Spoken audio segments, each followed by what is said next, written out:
On Saturday, December 2nd, from Belfast, Ireland, there was a fierce super featherweight battle as Michael Conlan was stopped by Jordan Gill. Let's talk about what went down in Belfast and what may be next for both men.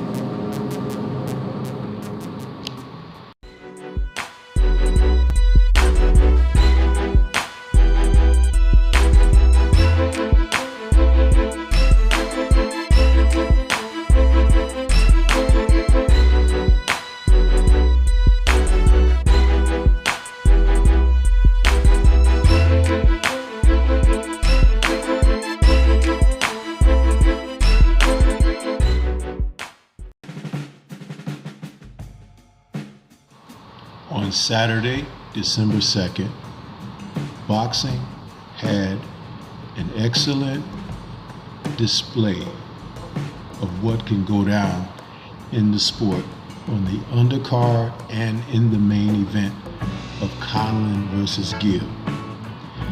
This card took place in Belfast, Ireland, and you can consider it the backyard of Mike Conlan. Conlan, who came in deciding to move up to the super featherweight division after suffering a knockout defeat in his last bout, was attempting to challenge Jordan Gill as he made his way back from peril.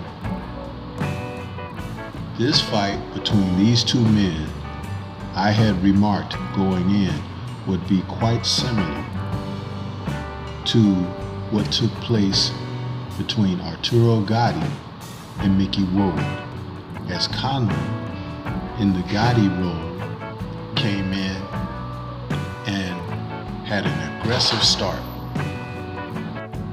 taking the fight to Gill immediately.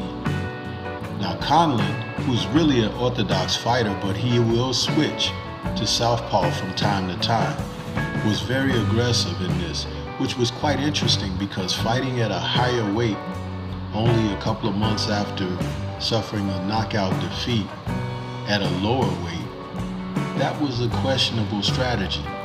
But I'll tell you, it's what makes him an exciting fighter and a fan favorite. He started out and he went right at Gill, and Gill was ready for it. It's not like Gill was running away or anything, but it was quite a surprising look to see Conlan go out and set the tempo of the fight right away. And he paid for it because as he was coming in, he got nailed a couple of shots early from Gill, and that put him on alert that, Gill was a dangerous opponent. What followed even after that was even more amazing because Conlan, who after he initially got rocked, didn't seem to have his legs under him. And as the first round ended, you could kind of see that this was going to be a tough night for Conlan if he didn't change things up.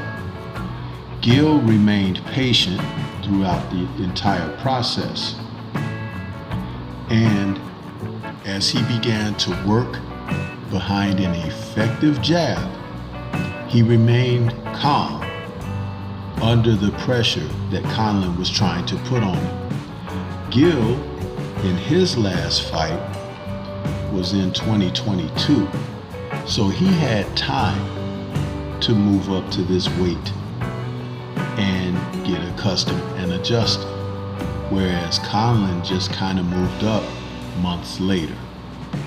You could see the difference in the strength of the men.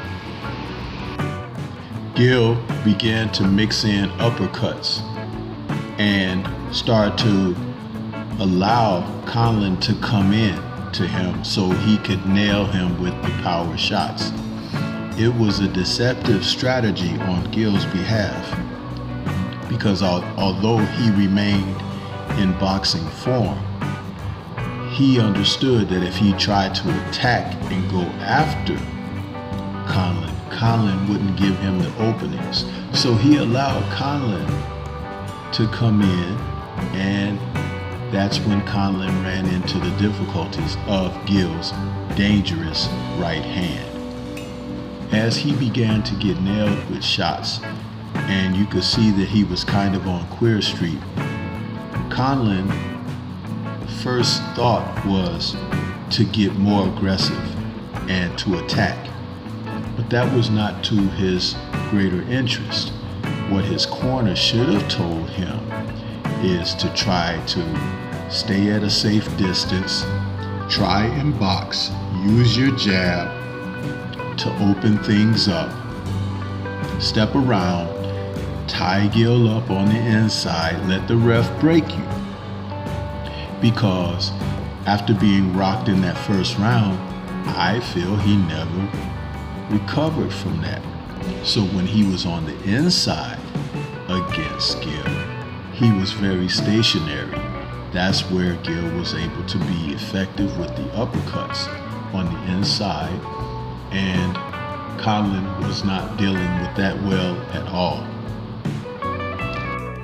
There's nothing wrong with a display of machismo and bravado, but you have to be smart in boxing. Fighters who don't use ring IQ and intelligence usually find themselves on the short end of success. There is something about being heady in boxing matches, where even if you've been hurt, your resolve to survive should be more important. And safety first. Protect yourself at all times. Those deadly uppercuts that Jordan Gill was hitting Mike Conlan with kept him dazed. And when he was dropped in that first round, it almost looked like he might not make it out of the first round. But remember, Gill was prepared because he had his time at the weight and was already settled. Mike was just coming in off of a devastating knockout defeat just a few months earlier. So as things began to play out, you could kind of see the writing on the wall for Conlan. And the fight ended exactly as such. Conlan wasn't able to get better. He only was able to be picked apart easier as the fight went on. The two happened to congratulate one another for a fierce battle in the aftermath, and the supporters of Conlan are worried that this might be it for him. But it doesn't have to be. Conlan just has to change his thinking when it comes to boxing. We already know that you have the cojones, but now show us your brains. Because the brawn is the mere fact that you get in the ring to compete. The brains is what will allow you to remain.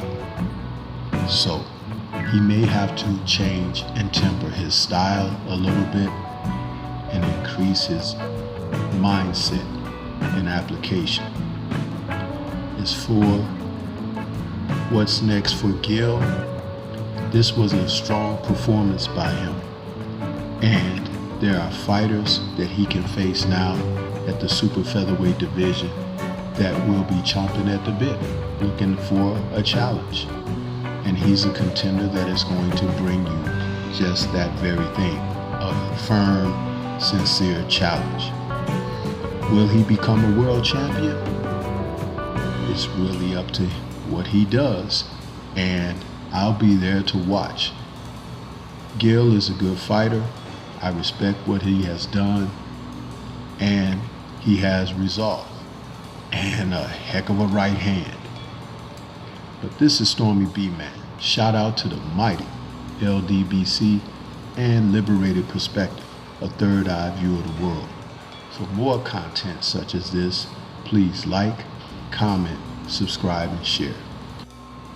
Let me know what you think should be next for Jordan Gill, who you would like to see him fight, and what should be next for Mike Conlan. Peace to everyone out there, and everyone please remain safe.